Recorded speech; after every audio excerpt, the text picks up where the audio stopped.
SLBC tunnel దగ్గర rescue పనులు కొనసాగుతున్నాయి. 6 రోజులు గడుస్తున్నా లోపల చిక్కుకున్న కార్మికుల ఆచూకీ తెలియలేదు. రాష్ట్ర మంత్రులు ఉన్నతాధికారులతో చర్చిస్తూ రెస్క్యూ బలగాలతో సహాయ చర్యలు ఎప్పటికప్పుడు పర్యవేక్షిస్తున్నారు.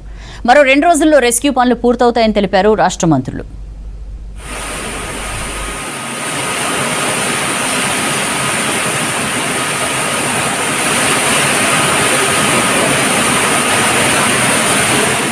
ఎస్ఎల్బీసీ టన్నెల్ 6వ రోజు ప్రమాద స్థలంలో సహాయక చర్యలు కంటిన్యూ అవుతున్నాయి.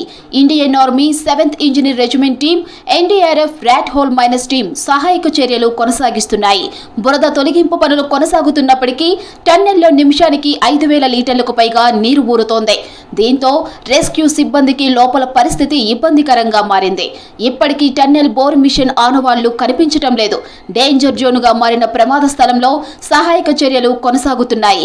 13.5 కిలోమీటర్ నుంచి 14 కిలోమీటర్ వరకు వెళ్లడం రెస్క్యూ టీమ్స్ కి ఇబ్బందిగా మారింది. చెల్లా చెదురుగా ఆక్సిజన్ పార్ట్స్ పడిపోగా సుమారు 9 మీటర్ల మీద టన్నెల్ మట్టితో నిండిపోయింది. గ్యాస్ కట్టెలతో ఆక్సిజన్ మిషన్ స్పేర్ పార్ట్స్ ను కట్ చేసేందుకు ప్రయత్నం చేస్తున్నారు రెస్క్యూ సిబ్బంది.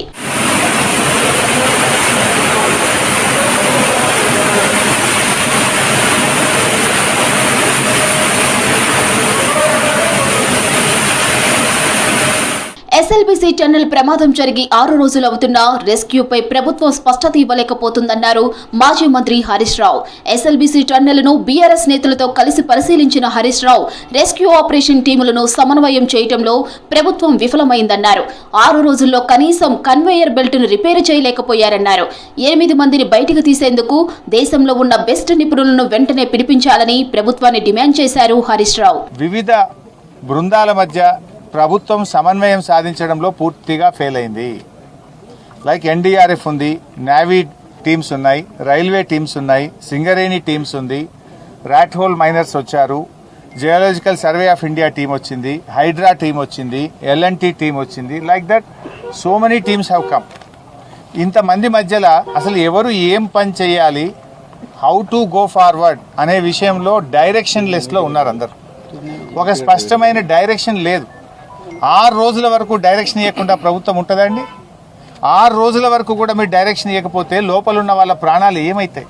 ఎలక్షన్ ప్రచారం పోతున్నారు, ముఖ్యమంత్రి ఇంతవరకు రాడు, డైరెక్షన్ లేదు.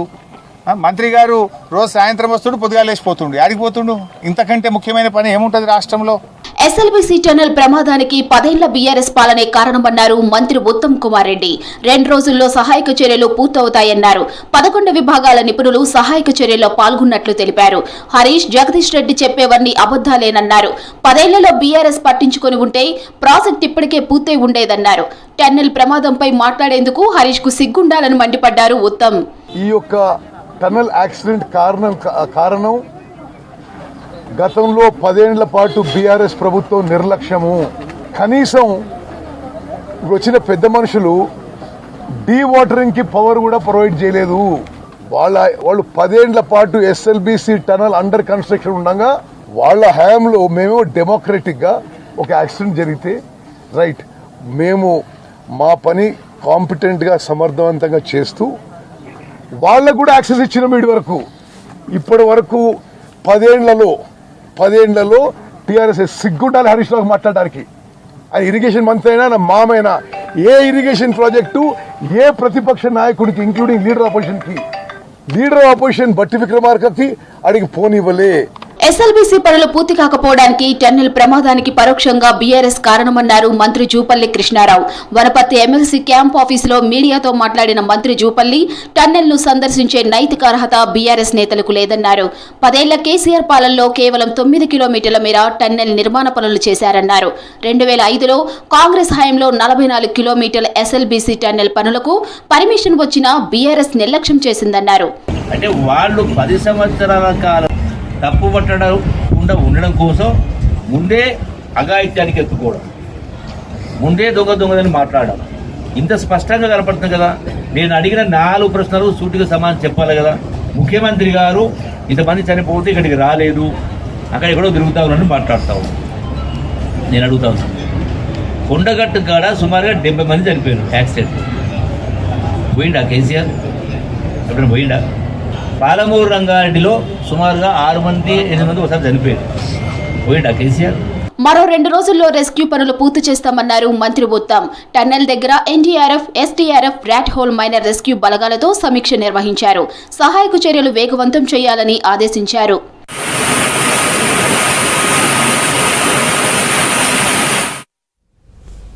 కాళేశ్వరం కుంగుబాటుపై మాజీ ఈఎన్సీలపై ప్రశ్నల వర్షం కురిపించింది జస్టిస్ ఘోష్ కమిషన్. ఎవరి అనుమతితో డిజైన్ మార్చారు? వ్యాప్కోస్ సంస్థకు డీపీఆర్ తయారీ ఎవరు అప్పగించమన్నారు? సుందిళ్ల, అన్నారంలో నీళ్లు నింపమన్నదెవరు? ఫైల్స్ ఎందుకు దాస్తున్నారంటూ అధికారులను ప్రశ్నించింది. పలు ప్రశ్నలకు ఈఎన్సీలు మౌనం వహించడంతో కమిషన్ సీరియస్ అయింది. అరెస్ట్లేం చేయబోమని భయపడొద్దని చెప్పింది కమిషన్. గత ప్రభుత్వ ఆదేశాల మేరకు మేము నడుచుకున్నామని ఆన్సర్ ఇచ్చారు అధికారులు.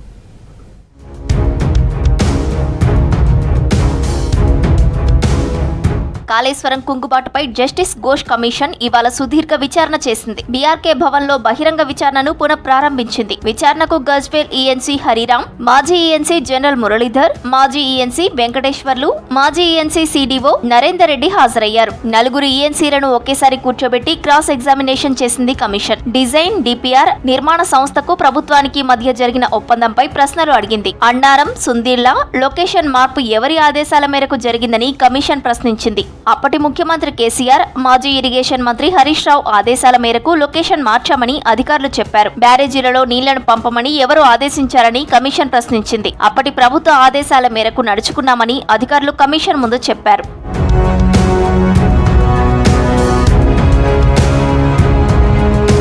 అయితే కమిషన్ అడిగిన పలు ప్రశ్నలకు మాజీ ఈఎన్సీ జనరల్ మురళీధర్ రావు సమాధానం దాటవేసే ప్రయత్నం చేశారు. డిపిఆర్ తయారీలో వ్యాప్కాన్ సంస్థకు పనులు అటాచ్ చేయాలని ఎవరు ఆదేశించారని కమిషన్ ప్రశ్నించింది. గత ప్రభుత్వ పెద్దల ఆదేశాల మేరకే వ్యాప్కాన్ సంస్థకు డిపిఆర్ పనులను అలాట్ చేశామన్నారు. కమిషన్ అడిగిన కొన్ని ప్రశ్నలకు అధికారులు మౌనం వహించడంతో కమిషన్ సీరియస్ అయింది. మిమ్మల్ని అరెస్టు చేయబోమని ధైర్యంగా సమాధానం చెప్పాలని కామెంట్ చేసింది. ఈఎన్సీలు సంతకాలు చేసిన డాక్యుమెంట్స్ ఆధారంగా కమిషన్ పలు ప్రశ్నలను అడిగింది. ఈ ఫైల్స్ మొత్తం నిజమేనా అని క్రాస్ ఎగ్జామిన్ చేసింది.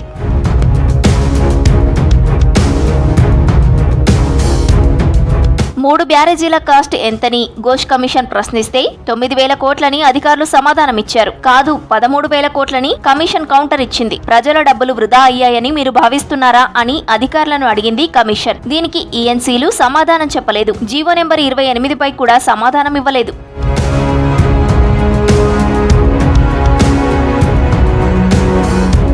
ఇటు కాళేశ్వరం కమిషన్ బహిరంగ విచారణకు కాగ్ అధికారులు హాజరయ్యారు. 3 అధికారులను కమిషన్ ప్రశ్నించింది. 3 ఒకేసారి క్రాస్ ఎగ్జామిన్ చేసింది. కాగ్ ఇచ్చిన నివేదిక నిజమేనా అని ప్రశ్నించింది. అంశాల వారీగా అధికారులను ప్రశ్నలు అడిగింది కమిషన్. కాగ్ కు ప్రభుత్వం ఇచ్చిన సమాధానాల డాక్యుమెంట్స్ కమిషన్ కు ఇవ్వాలని ఆదేశించింది కమిషన్. ప్రభుత్వ సమాధానాలను రేపటిలోగా అందిస్తామని చెప్పింది కాగ్ అధికారులు. తెలంగాణ రైజింగ్ ను ఎవ్వరూ ఆపలేరన్నారు సీఎం రేవంత్ రెడ్డి. హైదరాబాద్ తో పోటీ ఢిల్లీ, ముంబై, బెంగళూరు, చెన్నై కాదని ప్రపంచంతో పోటీ అని చెప్పారు. ఈవీ అడ్వాన్స్ లో తెలంగాణను నెంబర్ 1 గా మార్చబోతున్నామని చెప్పారు. త్వరలోని రాష్ట్రాన్ని డేటా సెంటర్లు, green energy, life sciences, biotechnology, agri processing కు హబ్ గా మార్చుతామన్నారు రేవంత్. హైదరాబాద్ లో హెచ్సిఎల్ టెక్ కొత్త క్యాంపస్ ను ప్రారంభించిన ముఖ్యమంత్రి సాధ్యం కాదన్న $1 ట్రిలియన్ ఎకానమీని సాధించి చూపుతామన్నారు.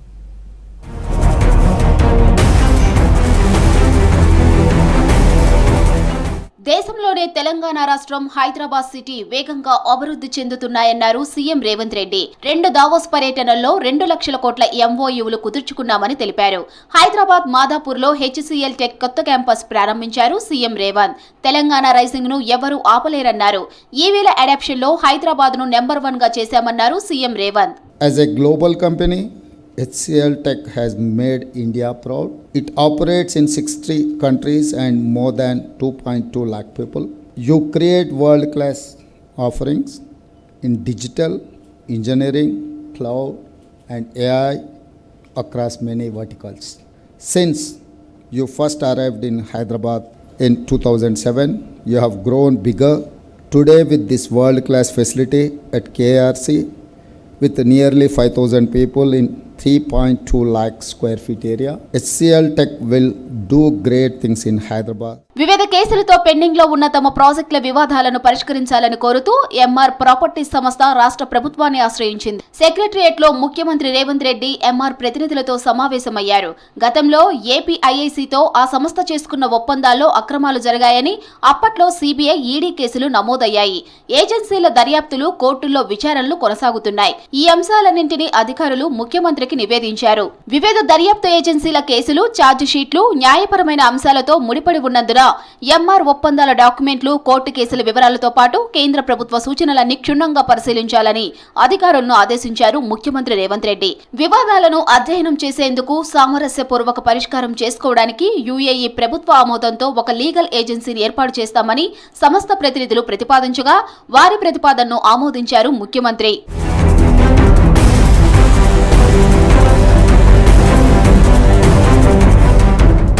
తెలంగాణకు ప్రతి ప్రాజెక్ట్ తేవలసిన బాధ్యత రాష్ట్రం నుంచి ప్రాతినిధ్యం వహిస్తున్న కేంద్ర మంత్రి కిషన్ రెడ్డిదేనన్నారు మంత్రి పొన్నం ప్రభాకర్. రాష్ట్రానికి కేంద్రం నుంచి దక్కాల్సినవి రాకుంటే భవిష్యత్తులో పోరాటాలు చేయాల్సి వస్తుందన్నారు. కాలికి బలపం కట్టుకొని కేంద్రం చుట్టూ తిరుగుతున్నా ప్రయోజనం లేకుండా పోతుందన్నారు. సిద్దిపేట జిల్లా హుస్నాబాద్ జడ్పీ హైస్కూల్లో ఎమ్మెల్సీ పట్టభద్రుల ఎలక్షన్లో ఓటు హక్కులు వినియోగించుకున్నారు మంత్రి. రాష్ట్ర ప్రభుత్వం నుంచి ముఖ్యమంత్రి గారితో సహా రాష్ట్ర మంత్రులందరం, గౌరవ పార్లమెంటు సభ్యులం కేంద్రంలో ఉన్నటువంటి భారతీయ జనతా పార్టీ ప్రభుత్వాన్ని, ఫెడరల్ సిస్టంలో రాష్ట్ర ప్రభుత్వము కేంద్ర ప్రభుత్వం అనేటువంటి ఒక సంబంధాల దృష్ట్యా రాష్ట్రానికి అవసరమైన అన్ని ప్రాజెక్టులను అడుగుతూ ఉన్నాం.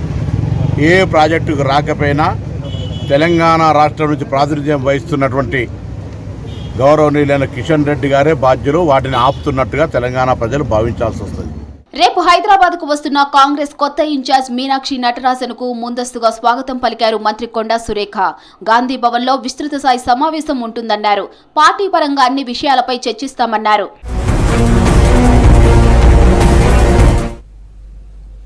దేశంలోనే ఉత్తమ యూనివర్సిటీగా వీరనారి చాకలి ఐలమ్మ మహిళా యూనివర్సిటీని తీర్చిదిద్దడానికి ప్రజాప్రభుత్వం సిద్ధంగా ఉందని, కావాల్సిన నిధులు సమకూరుస్తామన్నారు డిప్యూటీ సీఎం భట్టి విక్రమార్క. కోటి విమెన్స్ కాలేజ్ ని అధికారులతో కలిసి సందర్శించారు. యూనివర్సిటీ ప్రాంగణంలో ఉన్న హెరిటేజ్ బిల్డింగ్స్ ను పరిరక్షణ చేయడంతో పాటు పునరుద్ధరణ చేయడానికి కావాల్సిన నిధులను ప్రభుత్వం ఇస్తుందని చెప్పారు. మహిళా విద్యార్థులకు కావాల్సిన తరగతి గదులు, ల్యాబ్స్, లైబ్రరీ, విద్యార్థులు, అధ్యాపకులు, సిబ్బంది ఉండడానికి వసతి గృహాలు, యూనివర్సిటీ వైస్ ఛాన్సలర్ కార్యాలయం, అతిథి గృహం, ఆడిటోరియం, పరిపాలనా విభాగానికి సంబంధించిన ప్రదేశాలను పరిశీలించారు. ఇంజనీరింగ్ అధికారులు రూపొందించిన భవన నిర్మాణ నమూనాలను భట్టి తిలకించారు. ఇటీవల పునరుద్ధరణ చేసిన దర్బార్ మహల్ హెరిటేజ్ బిల్డింగ్ ను పరిశీలించారు.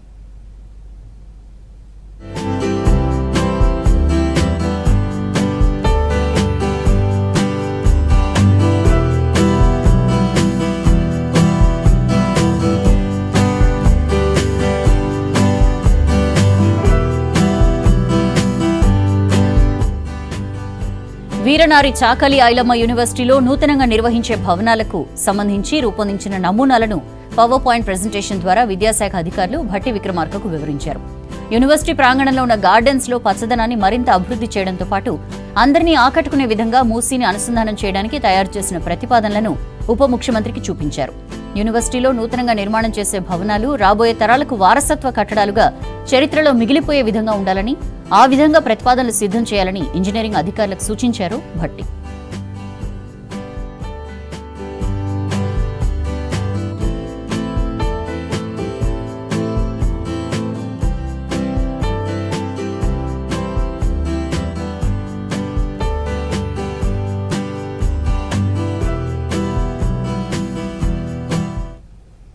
రాష్ట్రంలో 3 ఎమ్మెల్సీ స్థానాలకు పోలింగ్ ప్రశాంతంగా ముగిసింది. 24 జిల్లాల్లో ఉదయం 8 గంటల నుంచి సాయంత్రం 4 గంటల వరకు పోలింగ్ కొనసాగింది.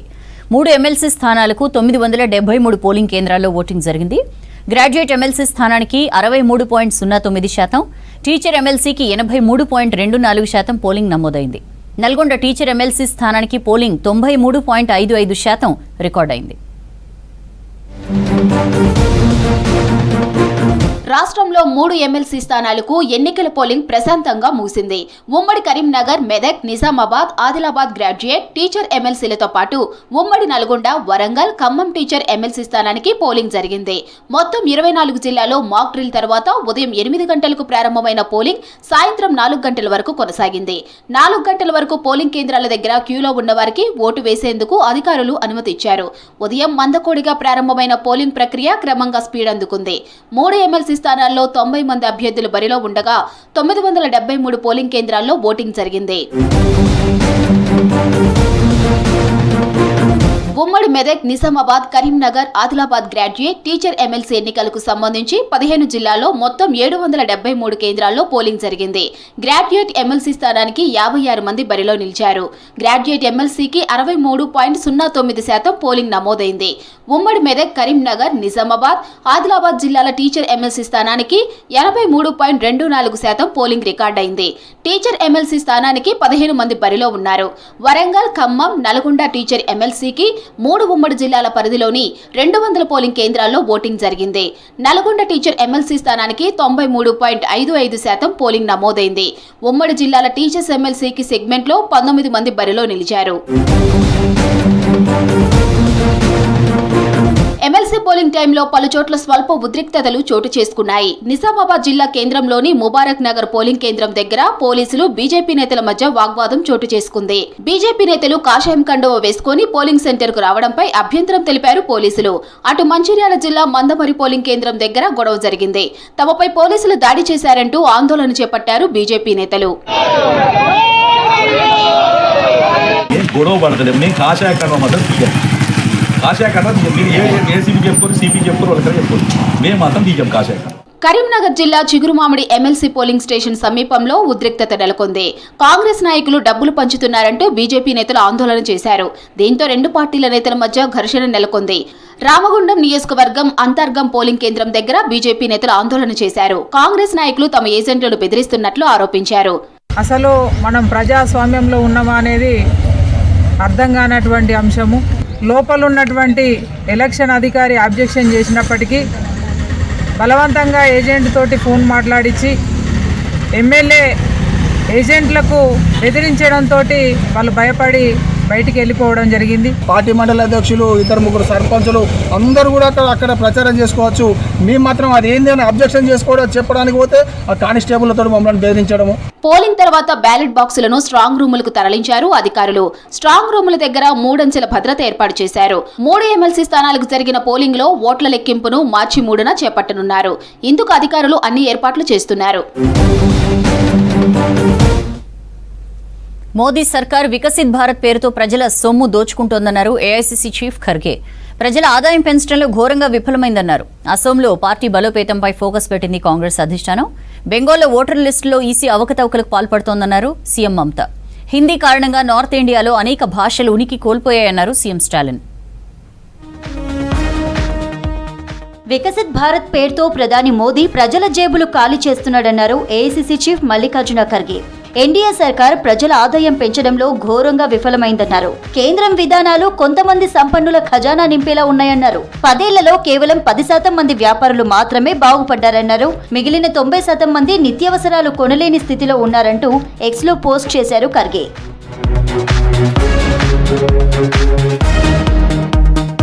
అసోంలో పార్టీ బలోపేతంపై ఫోకస్ పెట్టింది కాంగ్రెస్ అధిష్టానం. ఢిల్లీలోని ఏఐసీసీ భవనంలో అసోం కీలక నేతలతో సమావేశాన్ని నిర్వహించింది. ఈ మీటింగ్ కు ఏఐసీసీ చీఫ్ ఖర్గే, లోక్సభలో విపక్ష నేత రాహుల్ గాంధీ సహా ముఖ్య నేతలు అటెండ్ అయ్యారు. రాబోయే అసోం అసెంబ్లీ ఎన్నికలు పార్టీ సమస్యలపై చర్చించనున్నట్లు తెలుస్తోంది. देखिए, हर प्रदेश जो अगले साल विधानसभा चुनाव में जा रहा है उनके नेतृत्व के साथ आदरणीय खरगे जी, आदरणीय राहुल जी विस्तार से बातचीत कर रहे हैं. हम सबकी बात सुनी, किस प्रकार से हमें आगे बढ़ना है उसके लिए हमें निर्देश दिया है. और यही है कि लोकतंत्र को अगर वास्तविक में बचाना है तो असम में भाजपा की भ्रष्ट सरकार को हमको उखाड़ के फेंकना होगा. కాంగ్రెస్ అగ్రనేతలు సోనియా గాంధీ, ఖర్గే మతంపై మాట్లాడే అర్హత బీజేపీకి లేదన్నారు కర్ణాటక డిప్యూటీ సీఎం డీకే శివకుమార్. మిగతా వారితో పోల్చితే సోనియమ్మనే అసలైన హిందువన్నారు. మల్లికార్జున్ అంటే శివుడు అని అన్నారు DK. I have seen Sonia Gandhi conducting our Ugadi festival I once went there to meet her 25 years back. I never knew that Kashmir and Karnataka, same day they celebrate Ugadi festival. She is more an Hindu, adopted Indian than all of us. హర్యానాలో party వ్యతిరేక విధానాలకు పాల్పడుతున్న నేతలపై కొరడా జులిపించింది కాంగ్రెస్. 5 నేతలపై suspension వేటు వేసింది. 6 ఏళ్ల పాటు పార్టీ కార్యక్రమాల్లో పాల్గొనకుండా చర్యలు చేపట్టింది. ఇది తక్షణమే అమల్లోకి వస్తుందని తెలిపింది. పార్టీకి నష్టం కలిగించే చర్యలకు ఎవరు పాల్పడినా సహించేది లేదన్నారు హర్యానా ప్రదేశ్ కాంగ్రెస్ చీఫ్ ఉదయ్ బన్.